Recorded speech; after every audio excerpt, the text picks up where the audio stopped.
Ready to ditch the expensive lead generation tactics and unlock a flood of potential clients without spending a dime? First, let's supercharge your social media presence. Step 1. Identify your target audience. Why are you focusing on first-time home buyers, luxury clients, or families?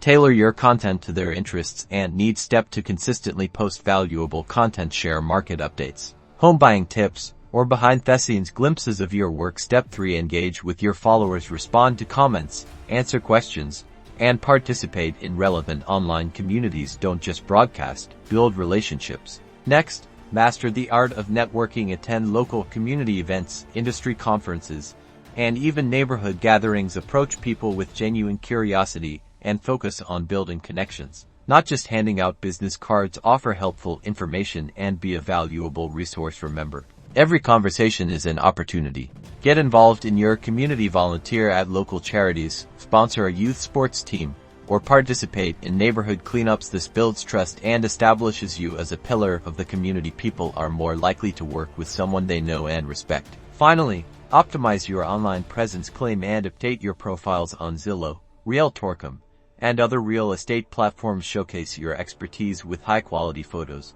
detailed property descriptions, and client testimonials. A strong online presence is your digital storefront, attracting potential clients who are actively searching for properties or agents.